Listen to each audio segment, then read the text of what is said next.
Hey, what's up, everybody? Big hugs from the E2KJG network. We are back once again for another episode of the Dark Hypotheses podcast here on the E2KG channel. And as always, I am joined by my stalwart partner in crime, Mr. Dave Pecci. How you doing, Dave? Good. How are you, I guess, Lise? Good.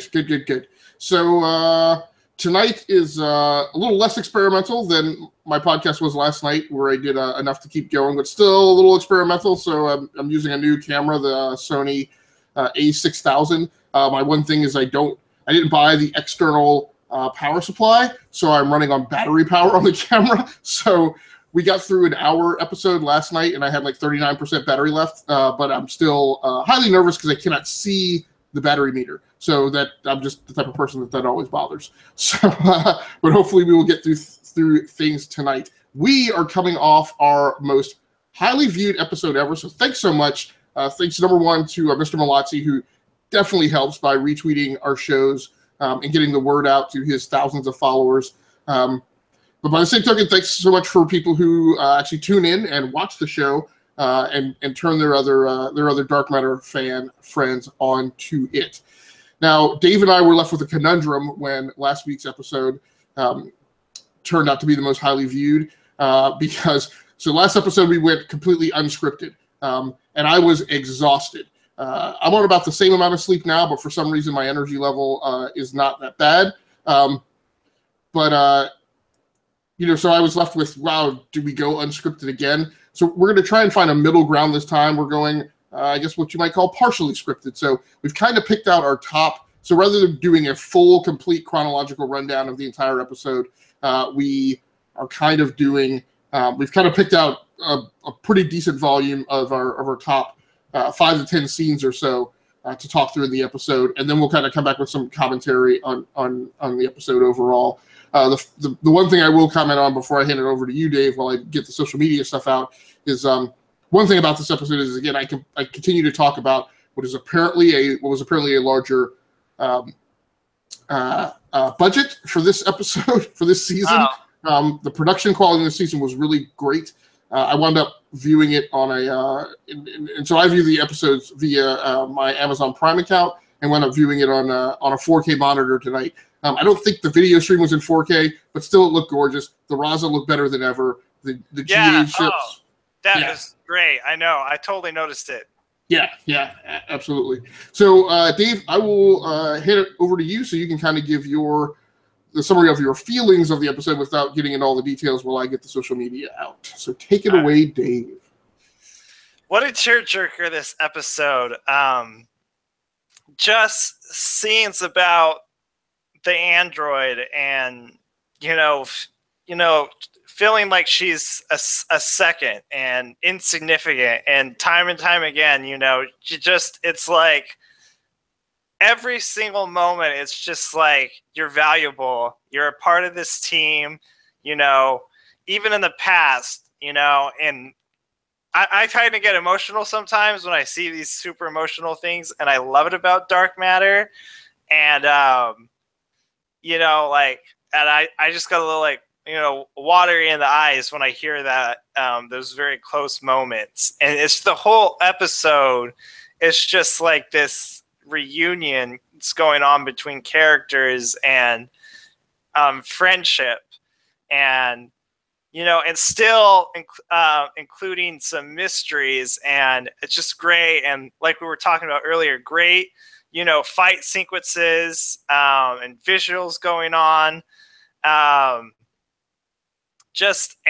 I don't want to be that guy, but I was glad for a lack of Ryu Ishida, and that we actually got to see 4, because I'm more of a fan of 4 than I am of the current Ryu, and I feel a Ryu scene would have just interfered with my emotional high watching this, so I'm really glad for that. The tone was just kept, and it was just perfect. Great character development going on. And I have to say it right now, I'm disappointed because my hypothesis that we were going to see Shrike and Jasper was debunked. No, don't want to jump around too much, but midway we see the scene where Victor gives a memory to the android, and sure enough, the Shrike and Jasper are making fun of the android, wanting to get rid of her, and Portia Lynn is just like, you got a problem with her? And then she just kills them right there, shoots them dead. And we find out it was their ship, and Portia steals it, kills them. So they're gone. They're not coming back. I'd be really surprised and weirded out because they were totally dead. But I'm closing that door that they're gone. So I think that is our first hypothesis, that my hypothesis was wrong. And I don't know, Sleaze, if you've been keeping tabs on any of the others. All right, Dave. So I have to make my admission. I haven't. No worries. I'm sorry to put you on the spot. No, that's fine. It's been more difficult managing my time, getting the channel off the ground with the other two shows in the lineup, and I'm fingers crossed that we'll be having a third and three more team members joining up this weekend. We'll see how that goes. I shouldn't get ahead of myself, but no. Dark Matter or Defenders? Just another podcast in general. And yes, okay. and then yes, if that show joins, then we'll be at 5 shows because we'll be kicking off the Defenders podcast next week, 2 weeks from now. I think it's 2 weeks from now. I think isn't it the 15th or the 18th? I think it's the 18th, and then we would. Okay, do it the following week. Yeah, Yeah.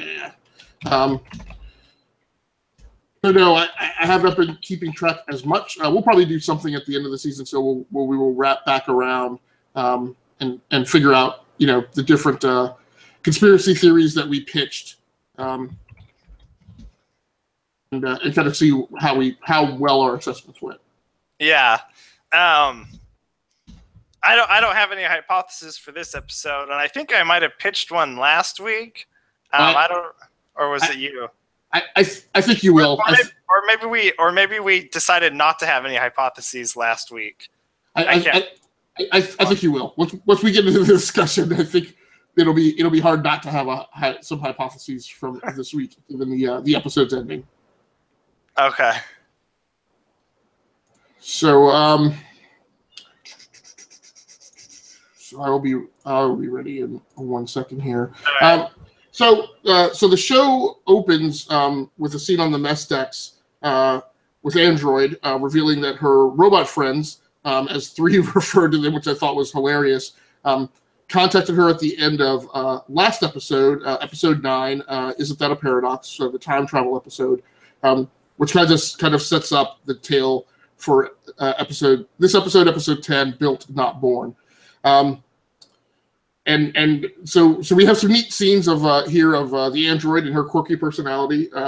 We have her mention her fondness for Victor, kind of as an aside. She mentions that she was kind of hoping that he would have contacted her earlier, kind of indicating her fondness and attractiveness to them. And we see them immediately. We see the crew of the Raza at one of their away teams immediately take off and rendezvous at Jenna 12, I think is the name of the space station that they go to. And it's just 3 and 6. And that was one thing that I kind of questioned. Last time we saw these androids, I want to say there were 5 to maybe as many as 8 of them that were this. That's right. Yeah. Not, but apparently, they can come and go, I think, as they were saying in the episode. Yeah, so you would think that the membership of that traveling crew might fluctuate and change. And I'm sure 2 is confident in herself, and 6 is a big guy, but androids are superhuman, right? So I was like, do you really walk into that situation when you may not fully grasp it in its entirety with just 2 members of the crew? But they also probably wanted to conserve the exposure of others to danger. So I get it. So my first scene that I wanted to talk about was about 4.5 minutes in. They're back on the mess decks after rendezvousing and picking up the androids. At the rendezvous, they find one of the androids significantly damaged, Ruak, and find the previous owner of the android named Anya there, dead. And so they ask for safe passage on the Raza. They take them back to the ship. It's just the 4 members of the crew, so 3, 6, 2, and an android. I think android. I don't know, 5. Android is not there. Are on the mess decks, conversing about how much are they going to help these guys, and of course 3's end of it is to talk about how much risk having them on board is exposing them to a concern that one of the androids is maybe being tracked, and that's how they were found. And one of the things 3 says is, they're just machines, in kind of his classic way. And 5 says, you mean like our android? I actually thought at that point that Melissa O'Neill was going to say like me, because really at the end of the day, 2 is a highly advanced android. No, but they didn't go that route. But I did like the quirkiness of the scene, the humor in the scene where 5 peer pressures and cordons and maneuvers 3. It forces him to say, okay, but they're just machines, but our android's different. So I thought that was pretty cool. So what were your kind of feelings and takeaways, or go with your next scene, or kind of what you felt about the opening kind of first 5 to 10 minutes of the show? I mean, that was kind of like the hook of the show. I mean, it didn't strike me overly interesting, that first part of it. I think I got more interested, like noticeable, like I forget, the female android killing herself was kind of like, whoa to me. And I really couldn't tell offhand if they were hiding something or not.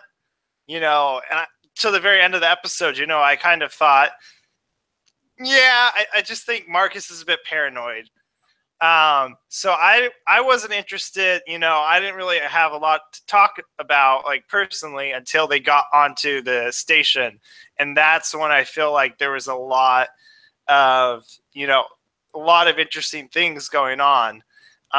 For example, that one android, looked like Aaron or Adrian or whatever. No, Aaron, I think was his name. I think Arion. Arion, yeah. That was on the, whatever you call it. Season 2 finale. The season 2 finale, right. The android that was programmed and rigged to blow up the space station where the peace conference was being held. Yeah. And winds up sacrificing himself in an effort to not do that, based off a dialogue with 5. Yeah. So I thought that was interesting, and I wondered, like, what does this have to do with him? So there wasn't too much of a correlation at that time. So other things that really interested me, though, when they finally got on the station, of course, was, that we find out right away that 2 and Android are from the same creator. And I think you speculated that before I did. You thought for sure, and you were right. And back then, I don't think that was a hypothesis, but that was your guess. So that was pretty cool. And then I love the memory scenes that Victor did, and I think we had one of those in the beginning sequences. But all of those were just so touching. I always expected that there was going to be some sort of bad memory, and the only one was Shrike and Jasper, and that was the first memory. But I was expecting that there was going to be some, like, sort of like deep dark secret where, like, Ryu, like, I don't know, programmed the android to, like, have a kill sequence of the whole crew or something that just came up. Right. So let's let me walk back one scene and then come back to the Shrike and Jasper thing. So so my second scene that I really liked in this was about 6 minutes in. They're after. So you see the primary crew of the Raza having their conversation on the mess decks. The next scene is Android and Victor conversing in the med bay. doing the scan. They're interacting with Ruach, and I think they also move on to then doing the scan of Anya to try and find the locator. So I felt at that point it was kind of clear to me that Victor, I don't want to say that he's shady, but there was clearly something going on. There was and is clearly something going on more than Victor kind of openly dialogues about. That even goes a step further in the episode's denouement scene. But at this point, I wasn't necessarily thinking anything sinister, just something more. And also in the scene, what we see him give the android a new emotion chip version upgrade, which both of us being in the IT world, I also want to have to talk about, but a little later. But I was like, I did a fist pump at that point. I was like, yes, she's getting a new, another emotion chip back, and we'll be able to see, her alternate personas that she renders when she has that operating thing system upgrade. Yes, yeah. Going to Windows 10 now for Android. Well, this is the thing, right? Is it a service pack? Right? Is it, is it an incremental update? Like, is this the creators edition, right? Or what is it? But I would hold off on going to that a little bit. But again, and this is where I hit upon the thing about, really at the end of the day too, is just an Android, is just a hyper evolved Android with a more independent and super advanced AI and has a soul, which is kind of interesting, and we see a lot more of that tethered together later on. So. And I'm trying to catch my scenes up to yours. So then they arrive at the creator homeworld, and there's a few scenes and dialogue snippets where, it's revealed, and this is what I felt Victor was harboring initially, was that their intent is to meet their creator. And so one of the things that I screwed up in my head is I was thinking, I had seen or heard that the name of Shaw was going to appear on this episode. I was thinking that Will Wheaton's character's name was Shaw, but it's actually Alexander Rook, which they also mentioned later in the episode, so it's a little different, head of Dwarf Star Technologies. So Irina Shaw is Android's doppelganger, or Android is Shaw's doppelganger, depending on how you view it. But and that's what's revealed, is that the creator of 2 and the creator of Android are one and the same. They actually left that planet together, and so they are actually a pair, which kind of cements in place their linkage. But I mean, it was a mind-blowing scene, and my big takeaway from this episode is this is the biggest, nothing other than the. Help me out. Which episode was it where we saw the thread of 8? With the time box episode. Yeah. There's the Dwarf Star conspiracy, the accelerated, all of that one, right? What? Right. Yes, and I have that list of the threads somewhere. I need to have that. Yeah, I have it saved on my phone, so it's like. Okay, all right. All right. Dwarf Star Conspiracy, Fall of Ashita, the Black Ships, the Double Deception, Karina, Kryden, the Accelerated, and one of them was Android meets your creator. So okay, so there we go. So this is, as Mr. Rolazzi said, we would see about 5. I want to say he said 5 of these. That would culminate. The creators one. We're not quite sure if we saw the Double Deception, but I'm sure that's coming. Right. Karina, I'm almost sure. I tried to find out. But I'm pretty sure that lady for the FTL is Karina. Okay. Forgive us for we haven't verified that. I've tried. Well, it's nice. It's nice to hear that you're doing some homework offline. Again, I've come out recently that doing this show is not a 0 labor hour effort. So But so we find out at this stage, and this is about 17 and a half minutes into the episode, we find out at this stage that the android's name is actually Suki. And I'm going to comment on that a little later to talk through with you. Did we know that 2? It feels so funny, right? Because the reality is Melissa O'Neill's character is technically about 3 years old. Maybe 4. Yeah. Did we know that there was a segment of her existence where she was referred to as Rebecca? Is that what? Yeah. Okay. Because Rook calls her Rebecca. Yeah. Okay. Yep. Okay.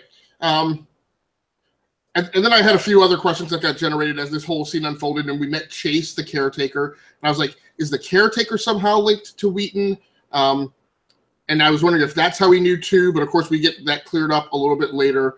And at this point I was like, have they been on the Creator homeworld before? Is that where Android got her initial upgrade? We still don't really know. So we know that 2 made a modification to Android's programming. Yeah. And that's why, in her opinion, she's running, forgive me for nerding out, that's why she's running, without the emotion chip, she's running the baseline Android operating system with a couple, what I want to call them, a couple additional permissions that have been unlocked that most Androids don't have. So even when she's running in her normal, she's running something above the factory baseline, even without the emotion chip. And we know that overclocked.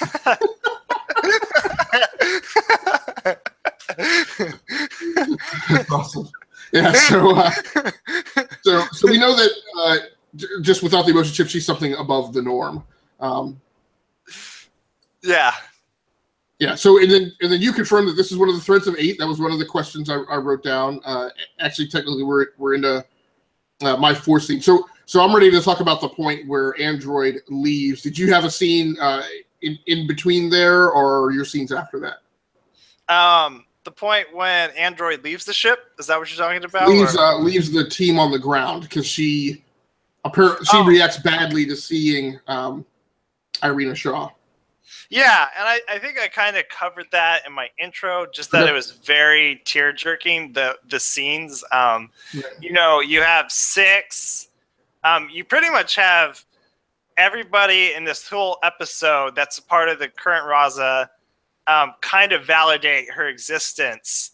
And I'll get into some of that later for a coming scene.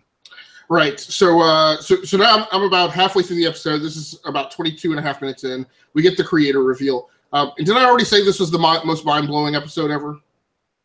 No, you didn't say that yet. Yeah. So the big thing about this episode, my big, huge takeaway is never before in a single episode of Dark Matter has so much of the history of any of the characters been revealed all in one episode. Yeah, that's true. Like, this was actually, we've never gotten the android's history.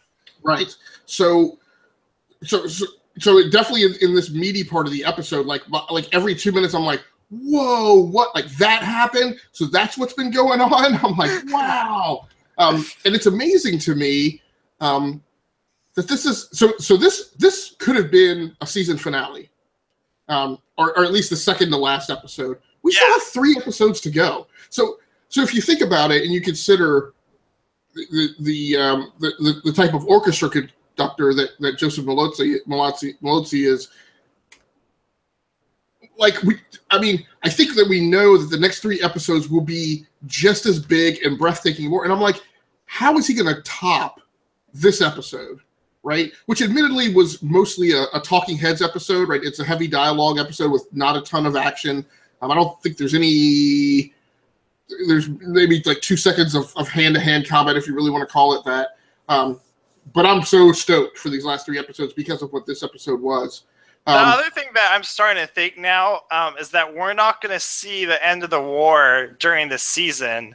I feel like the next season, I feel like they might end us off in a cliffhanger again. I don't know why, but I feel like that's coming. And I feel like we're going to kind of like the first couple episodes of the next season will be kind of the end of the war and the aftermath. And then it's going to kind of set us up for who knows what. Okay. Yeah, so hard to call. Like, what's going to finish this episode? Like, what's going to finish this season? Yeah. Right. Or even like, man, it's like so many. I've said this before, right? So many times, right? Something big happens, like what happened at the end of this episode. And so many times you're like, they're not going to revisit that, right? Like when the whole stuff was 6, like they're not going to revisit that for like 5 more episodes, right? It happens in season 3. They're not going to hit it again until like they're doing the run up to the closeout, right? And then like the next episode, they're right back on it. And then there are other things that do that like you see it early and then they don't revisit it until near the end of the season. So that's why we love the show. Now that we're talking, sorry, not to get too sidetracked, but I'm starting to like want to see alternate reality one and alternate reality Nyx, and then alternate reality Devin just show up at the season finale. Right. Feel like we're back, bitches, and we're here to help you. Yes. So also in this midpoint of the episode, like I said, Android Suki leaves. She wants out. She's like, see ya. I'm gone. Like, I'm done with this, right? And I will, not to be arrogant, but I called it. I was like, oh, so yeah. Seeing Shaw. I mean, anytime you have one of those things where you're like, I'm not the original, right? What I wrote down is it probably feels reductionist, right? She probably feels like she is a lesser mirror of this other being, and lo and behold, that's almost exactly what she says thereafter. Then we get 2 using the nanites to try and correct the tumor. It turns out Irina Shaw has a tumor, and that's why she's in stasis when they go down to the planet. She talks, Zoe Palmer playing a different character technically with Irina Shaw in a one-on-one dialogue with 2. Then tells her that we've always known that the nanites only grant a temporary reprieve. Of course, 2 has now received the nanite upgrade that she got when she invaded the Doorstar Lab facility that Rook was at in an effort to find out some more of her origin. And she basically got a software upgrade while she was there. Biggest thing here that we get in this scene is we get the reveal of the love relationship between 2 and Irina Shaw. And I talk about 2's. I try not to hyper focus on it, but it's an element of the story, right? One of the things that I always find interesting and empowering is 2's complete ownership of her sexuality, right? She decides who she is going to have an intimate relationship with, and because she is essentially a higher level being that is an evolution beyond humans, that is not gender bound. Which I find completely makes sense, is completely in line with her character, and even more empowering. And again, I also ascribe that to part of the reason Android may have so abruptly wanted to leave, because there's clearly always been some relationship, not physical, between her and 2, and I'm like, we'll clearly seeing Irina Shaw and being informed by Chase the caretaker that 2 and Irina had a physical relationship would again make Android feel distanced from 2, knowing that 2, if you have to quantify it, 2 loves Irina Shaw more, and may not see the android as an equal. Oh yeah, which you just reminded me of something that I wanted to bring up earlier. Small thing, just wanted to add, but it's totally like very settled. But did you notice, like, when they were talking about should we help out the android, like 2 usually like debates it out, but this time around she's like, yeah, let's do it. Just want to throw that out there. Yeah, there wasn't a whole lot. I mean, granted, pretty much the crew was unified from Get outside of 3. But yeah, there wasn't a whole lot of like hemming and hawing and like, hey, should we help them? What do you guys think this time around? It was like, no, we're doing this. There was something else in here. I don't know. So my next scene is shortly after this. Oh, that's what I want to mention. So we get another bit of the best humor of the episode here, where Chase is talking through the relationship that 2 had with Irina Shaw, but he's not coming directly out and saying, you guys, you 2 were lovers. And of course, Android is standing there, who is a physical replica of Shaw, and says, and so 2 asks our relationship, right? And Chase just kind of bashfully looks at her like, you know what I'm talking about, right? And then she looks at Android, and Android goes, well, this is awkward. So I thought that was so charming. So at 2424, we get we get the follow-up scene, which kind of I talked a little bit through, which is Android on the Marauder with 6. And I commented here that we typically get in every episode, we typically get at least one big scene that I call it a big scene, but it's a very quiet scene between just 2 of the members of the Raza, very intimate, and basically this is the human factors part of the show. And Android talks about, I wanted to leave because it was discomforting, right? Because I felt like the subordinate model, right? Like the copy, like the knockoff, the replica. And 6 says, no, you're just think of yourself as another variation, right? All of your qualities uniquely make you, which I thought was particularly also interesting because, of course, Roger Cross is African American, and that's often a counter philosophy to racism and stereotyping, right? That no, as a minority, I'm not the same as the majority, but that should also be appreciated and hailed because, the notion of stronger together is that it is all of our differences that create that strength. And that should be revered and people shouldn't feel like they're subordinate, right? Or lesser.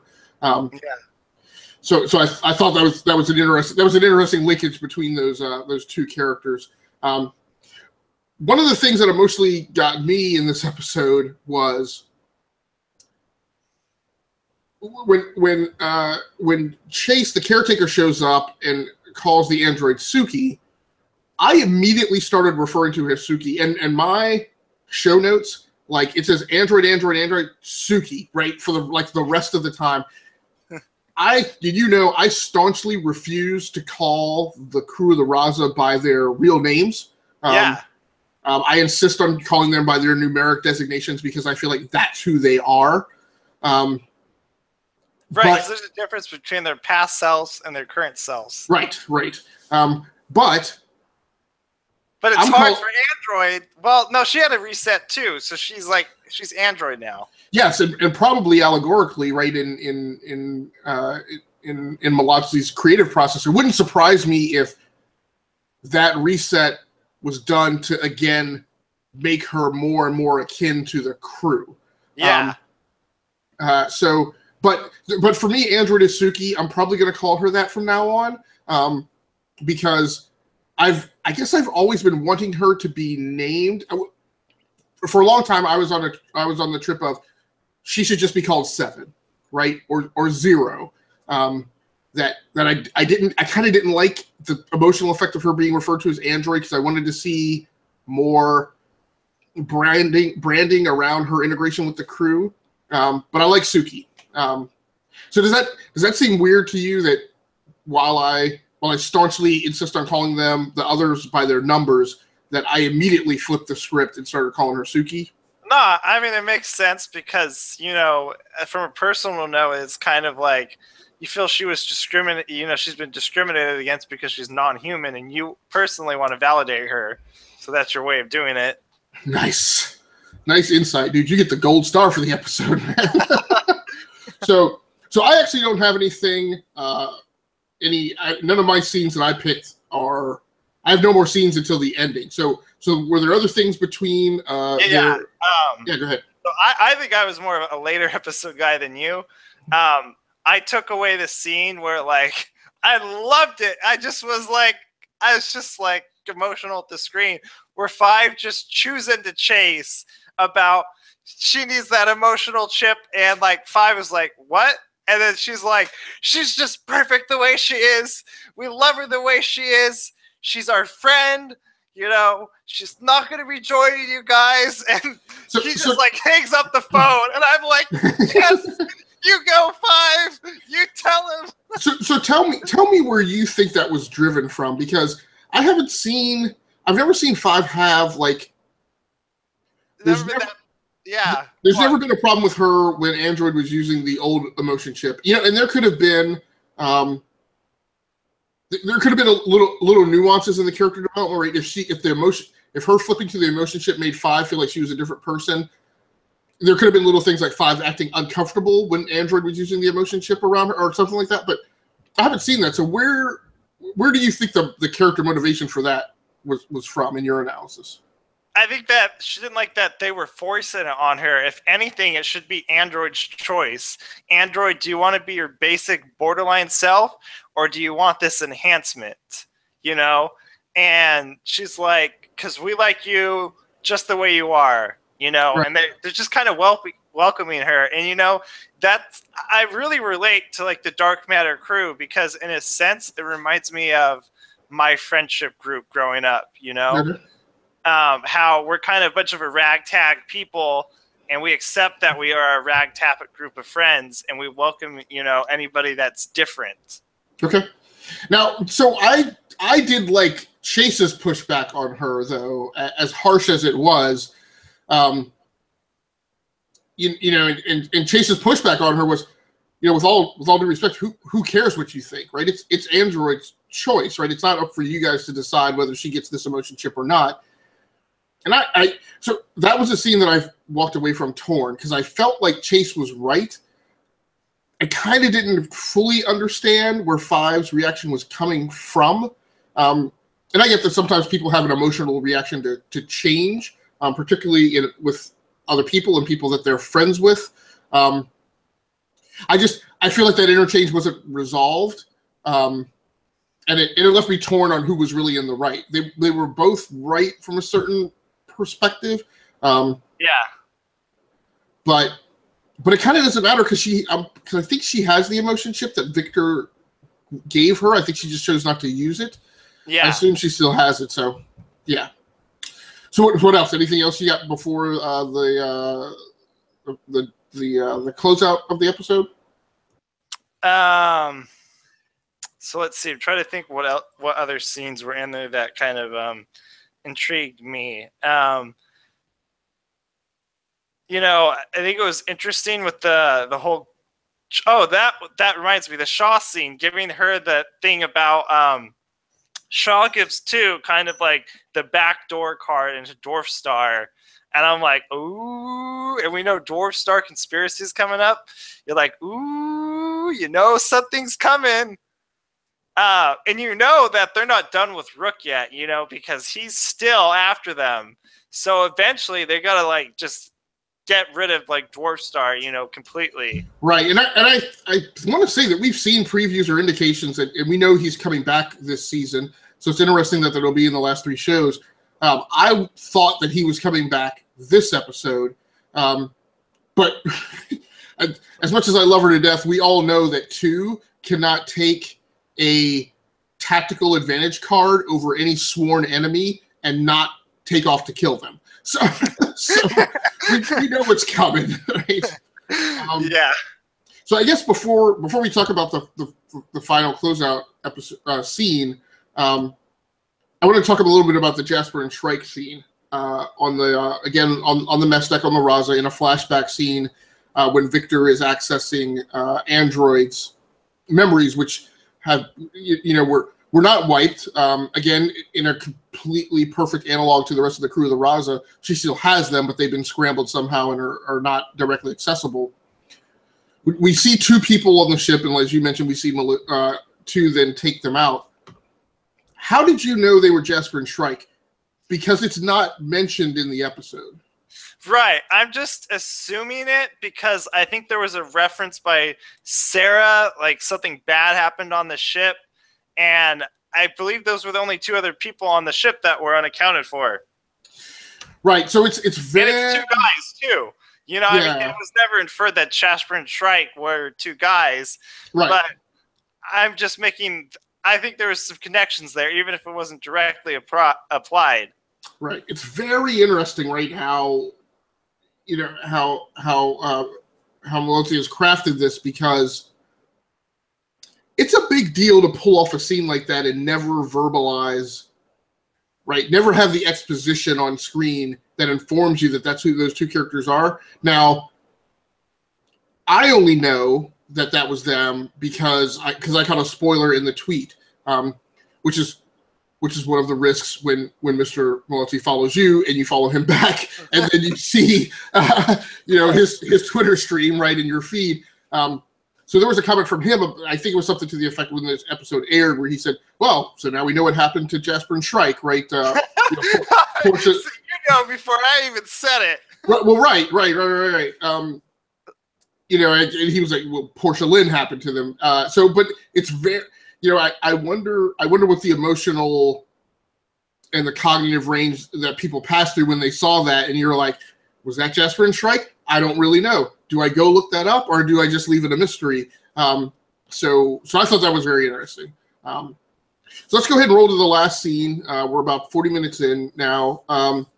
So in the denouement scene, so one of the things that happens is they have to the Galactic Authority shows up with 3. I'm going to call them battle cruisers. They didn't mention the class of ships, so I don't really know if they're cruisers or destroyers or whatever. I'll call them battle cruisers. So 3 GA ships show up. 5 is on the ship by herself. She's kind of trying to hold down the fort while everybody else is on the planet.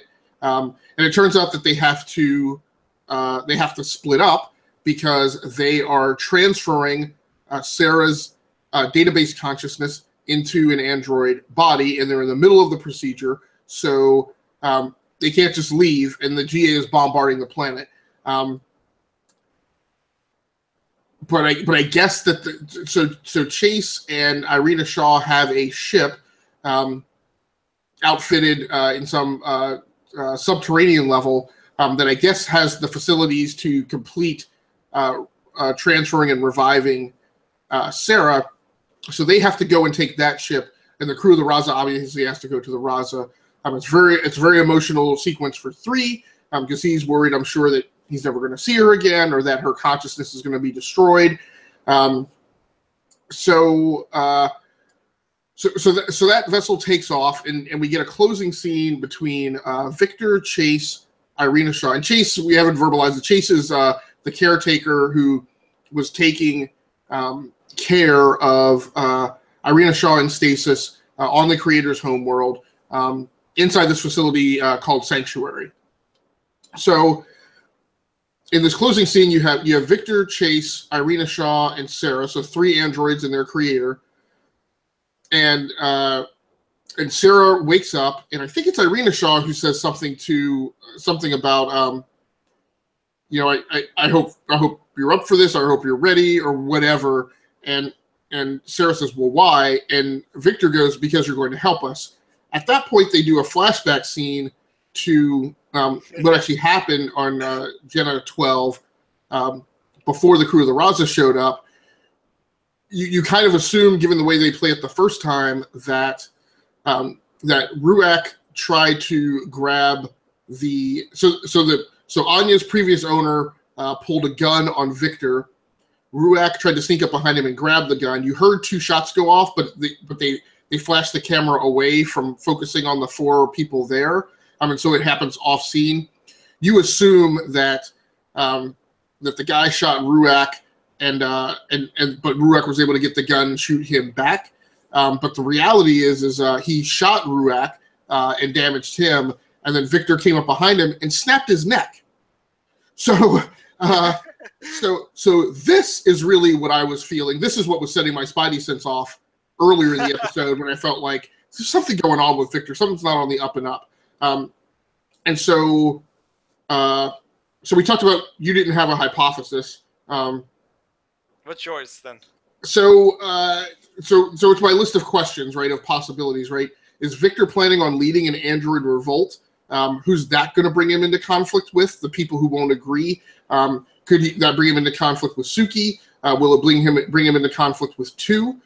Will there be a 3-way conflict between the crew of the Raza, Irina Shaw's gang, the Android Revolt, and Alexander Rook?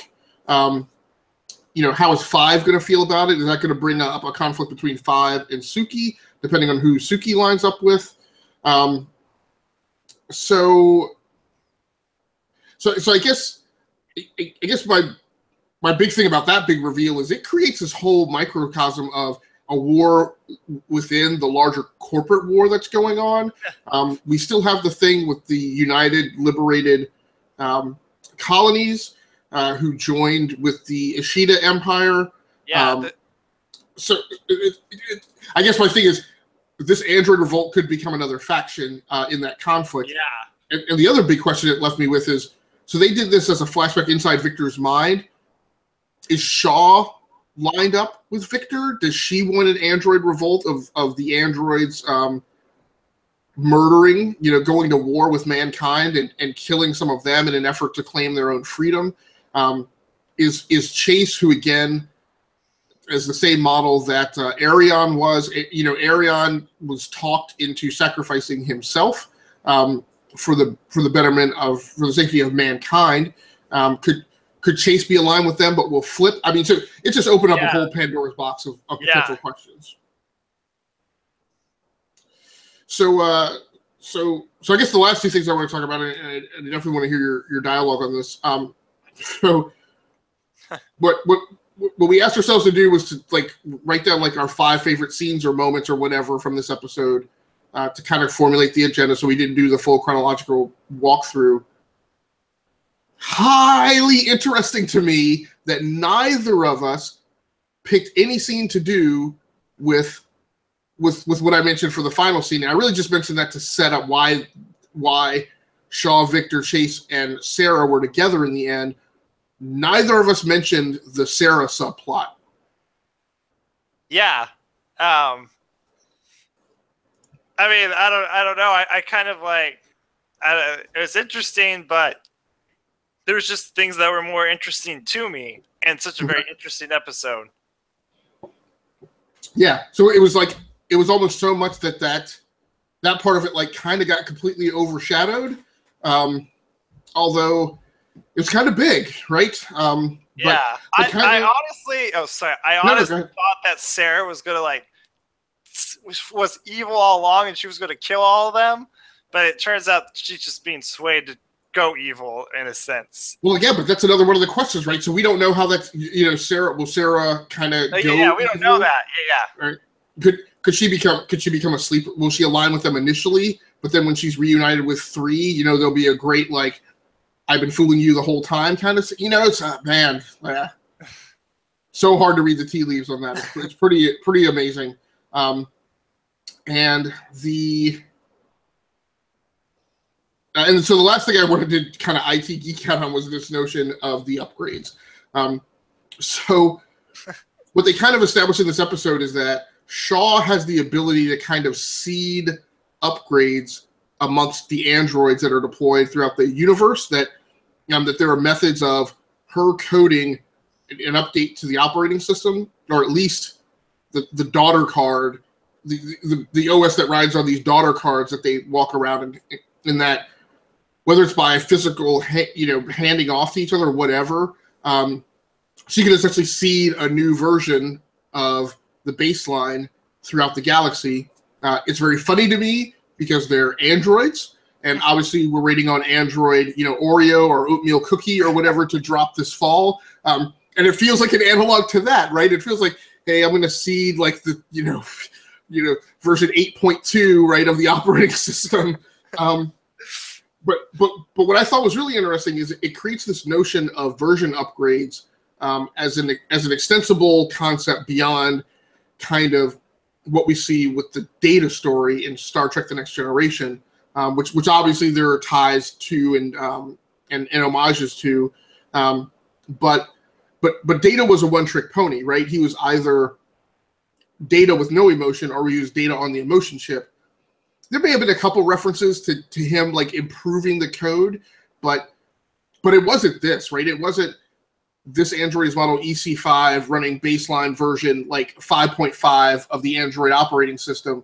Yeah.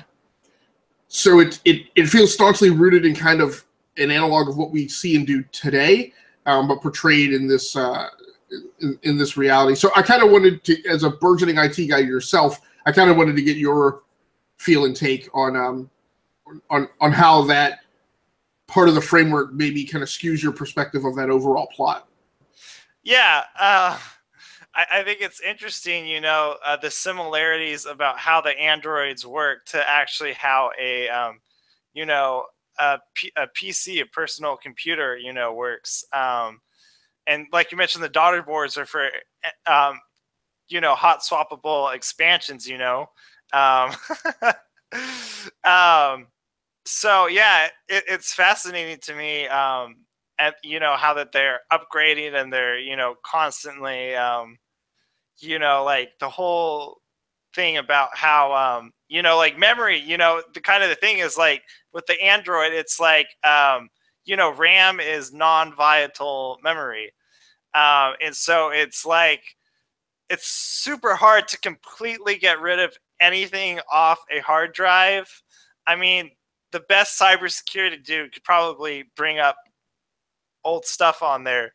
So a lot of it does, it's interesting. A lot of it does kind of reflect off of our technology. Right. And is there an Android walking around with a 2-bay hot swappable slot in their neck, right? If you put two emotion chips in an Android, do you wind up getting a schizophrenic Android, right? So it's just, there's a little IT humor in there. So yeah, so I thought that was pretty interesting, and it kind of creates a new dynamic on the show. So man, it's going to be interesting to see how this season unfolds. Super excited to see the remaining 3 episodes. We have really exhausted, kind of every drip of what was in this episode, other than, like I said, deep diving into the Sarah story. The other analog I was going to mention is it'll be interesting to observe you and I growing through this podcast and our interrelation with the story, because you've mentioned this. I almost said aversion. That's not the right word. I wanted to say apathy. I still don't think that's the right word, but this thing with the Ryu Ishida storyline, I wonder if we're starting to feel that way about Sarah. Although I've commented before that I feel like she's one of the more interesting elements on the show. I don't know. Maybe I'm just waiting for her to be put into play. But that's where we are. So it's going to be interesting to see how that goes. The thing I know, because we've seen a lot of Sarah in these last episodes, but I don't feel the same like I do with Ryu. I feel like with Sarah, it's kind of like I'm waiting to see how they're going to use her.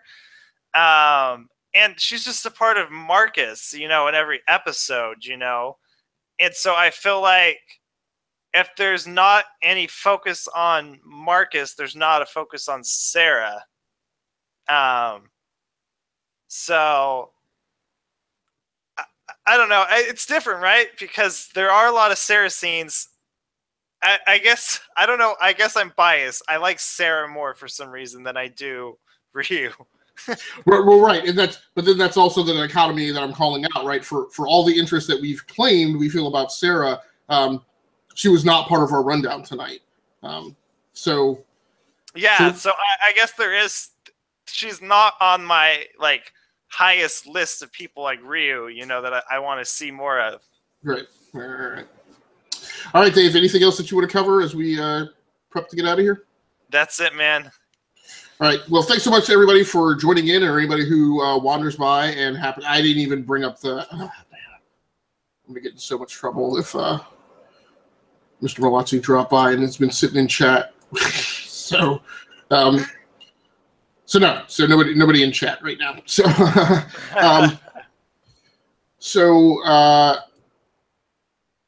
that completely threw me off as I was momentarily frightened. So thanks so much for anybody who happened to swing by and join in the live show, and anybody who happens to stop by and check out the archive version. I hope just as many of you check out this episode of the Dark Hypotheses as checked out last episode. I just want to say thanks. Just seeing the view numbers going up. And again, we're not a big podcast. We're not a big podcast channel, but anytime we see the view numbers go up, with statistical significance, even though our overall numbers are still kind of small, it's a thing that we are grateful for and is huge. So don't think for a moment that your one view doesn't inspire us to continue doing this and keep trying to make it better. We do really appreciate it. So we will be back next week talking about episode 11, which I don't know what it's titled, and I have not watched the previews because I refuse to do so. So On behalf of myself and Mr. Dave Pecci, thanks once again for tuning in to the Dark Hypotheses podcast. This has been episode number 8, covering Dark Matter Season 3, Episode 10, Built Not Born. That's going to do it for us. We are